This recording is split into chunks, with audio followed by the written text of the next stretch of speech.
Hoje vamos falar sobre o realismo. Realismo e naturalismo são escolas, períodos complementares, né? Quando a gente fala do realismo, automaticamente nós temos que falar sobre o naturalismo, porque ambos se complementam, possuem características parecidas. Eu, Liliane, vou falar um pouquinho para vocês sobre o realismo e a professora Dani vai complementar com o naturalismo. Falaremos um pouquinho sobre os autores, sobre todo o contexto histórico, as principais características, e temos que lembrar que o realismo vem logo depois dos ideais românticos, do romantismo tão belamente trabalhado pela professora Isabela, tão detalhadamente trabalhado.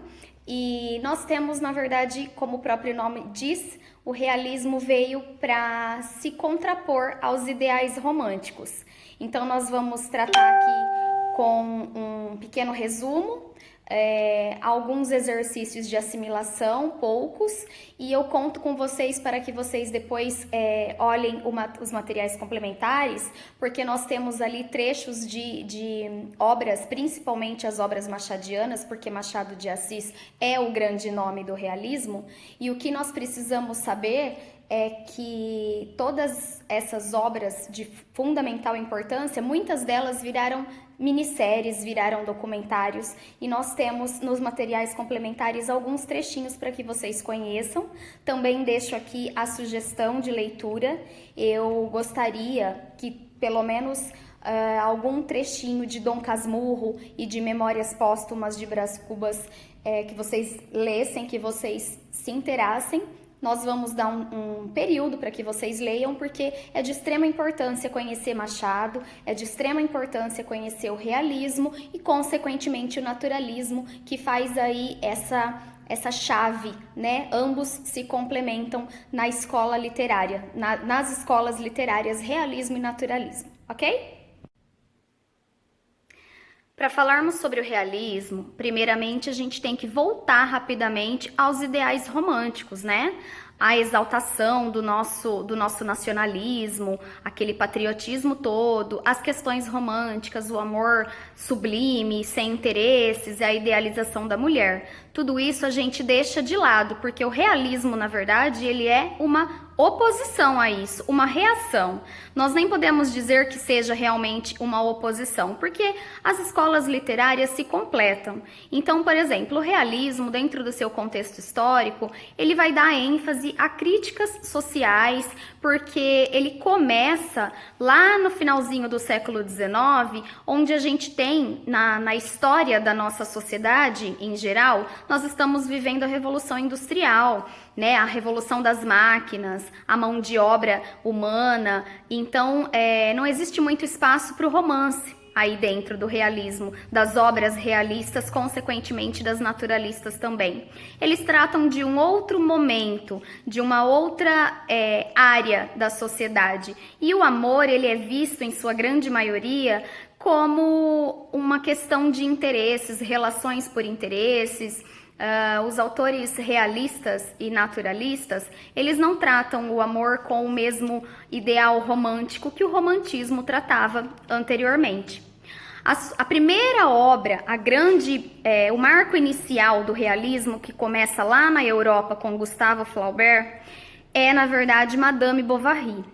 É uma obra realista, que fala basicamente do adultério e de críticas ao clero e à burguesia. O adultério é a principal questão da obra, inclusive Gustave Flaubert foi julgado por essa questão, por essas críticas que ele faz à burguesia, à sociedade francesa como um todo. Ele é julgado e condenado por essa obra.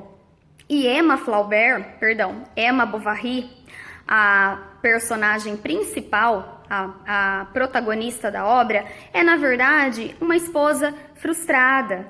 E o realismo, ele vem para trazer isso, né? As máscaras que caem do matrimônio, das relações perfeitas, isso não existe. Gustave Flaubert traz à tona todas essas questões, o adultério, a insatisfação da mulher, e isso, na época, é um choque para a sociedade europeia como um todo. E essas influências chegam ao Brasil. Lá em 1881, quem começa o realismo no Brasil é Machado de Assis. Ele é, na verdade, o grande nome da nossa escola literária. O nosso realismo no Brasil começa com Machado, depois ele traz Raul Pompeia, mas nós podemos dizer que o grande marco e o grande nome dessa escola literária é Machado de Assis, que na verdade é hoje o nosso, se não o principal, um dos maiores escritores do país.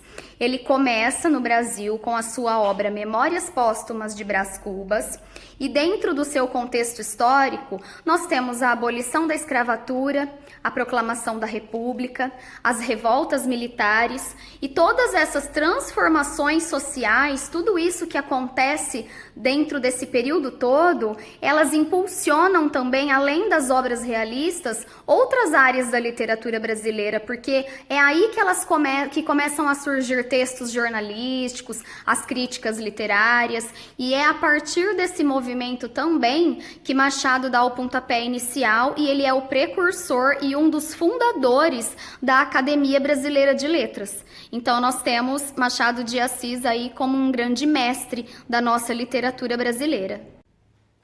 Como principais características do realismo literário, nós temos a verossimilhança, que é puramente a arte de querer retratar as questões sociais como elas são, sem fantasias, sem ilusões. Essa é a grande marca do realismo e, consequentemente, do naturalismo. Então, entre essas características, nós temos principalmente a oposição aos ideais românticos, como já foi falado, o retrato fidedigno da realidade, a verdade nua e crua, a busca do objetivismo, o cientificismo e o materialismo, ou seja, daremos valor à ciência. Tão atual, né, essa questão? Vamos dar valor à ciência, é aquilo que o realismo pregava lá atrás.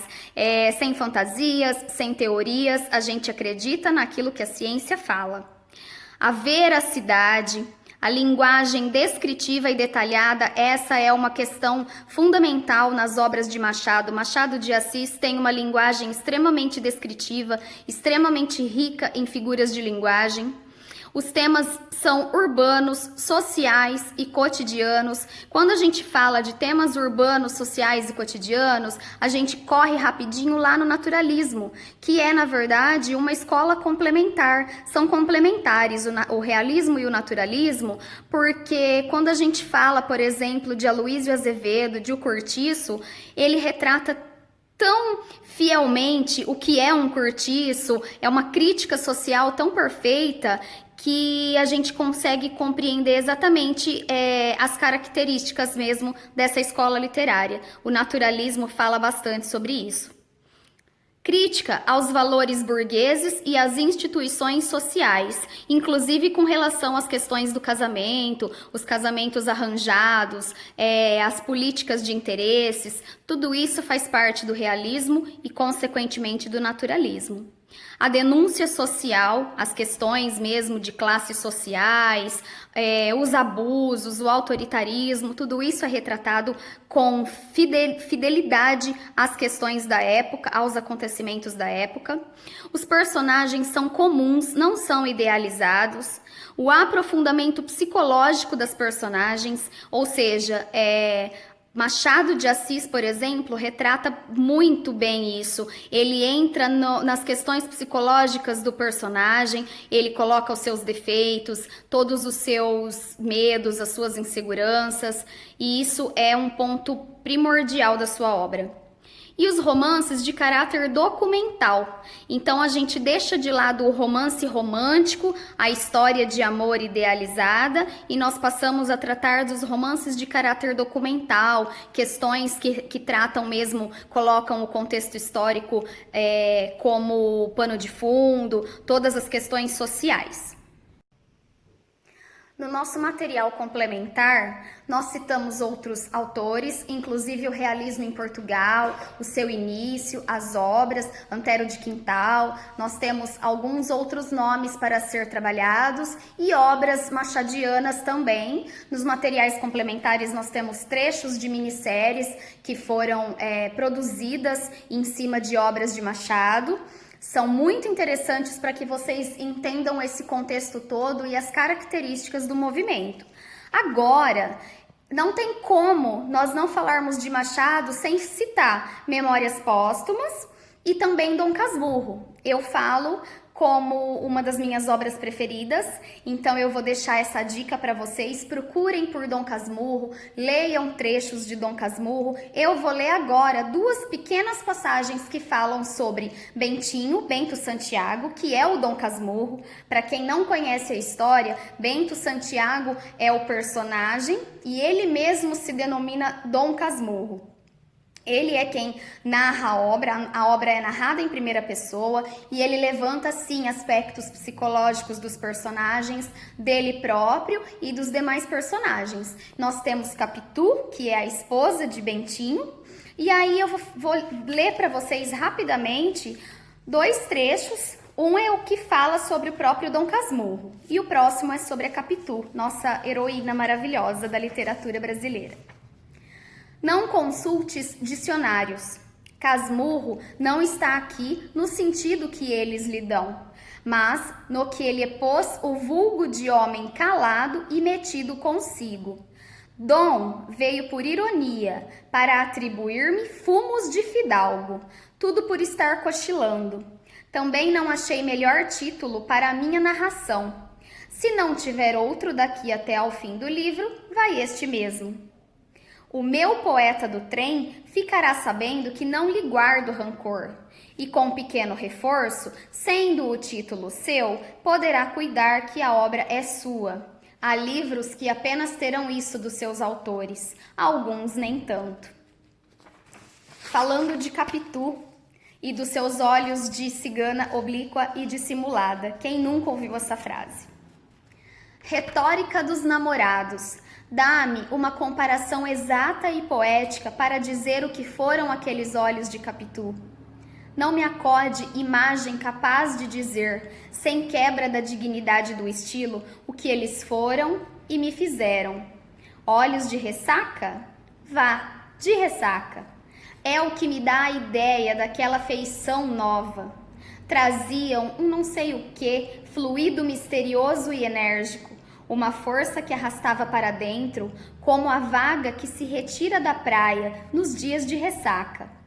Para não ser arrastado, agarrei-me às outras partes vizinhas, às orelhas, aos braços, aos cabelos espalhados pelos ombros, mas tão depressa buscava as pupilas, a onda que saía delas vinha crescendo, cava e escura, ameaçando envolver-me, puxar-me e tragar-me.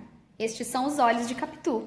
Os olhos de cigana oblíqua e dissimulada, os olhos de ressaca de Capitu, famosos na literatura brasileira por essa descrição tão detalhada e tão poética. Esse é Machado de Assis. Então a gente pede para que vocês pesquisem sobre Machado, descubram trechos sobre Dom Casmurro, sobre Memórias Póstumas. Memórias Póstumas de Brás Cubas é o marco inicial do realismo. É uma obra em que ele trata da sua própria... Ele é um defunto autor, como ele mesmo coloca como característica dele. Então, vale a pena vocês se aprofundarem. Pedimos para que vocês pesquisem, para que vocês leiam, para que vocês façam as atividades complementares. Dom Casmurro traz uma temática que é a questão do adultério, se Capitu traiu Bentinho ou não traiu. É interessante que vocês pesquisem a respeito, porque essa crítica sobre o adultério, sobre o casamento que não é idealizado, que não é a perfeição, isso é um marco do realismo básico. Todos nós trataremos do realismo como essa questão mesmo mais verdadeira.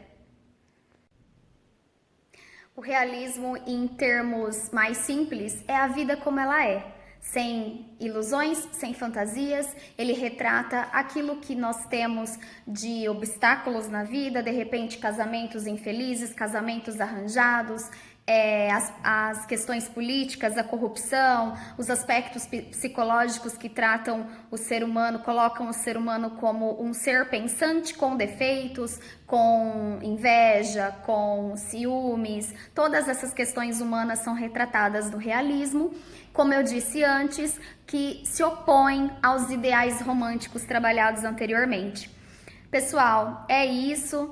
Temos atividades curtinhas apenas para assimilação de vocês. Não queremos cansar vocês, mas a gente pede que vocês se dediquem a estudar as características e a tentar entender as obras, porque são obras extremamente atuais, com críticas que nós conseguimos assimilar e trazer para a nossa realidade. São questões que serão usadas em vestibulares, porque é uma das escolas literárias de maior importância, com autores de extrema importância. Então, o que a gente pede para vocês é que vocês busquem o conhecimento além dos materiais complementares que nós trazemos para vocês, tá bom? Eu espero que vocês tenham gostado, que vocês tenham compreendido e qualquer dúvida, sabem onde nos encontrar, ok?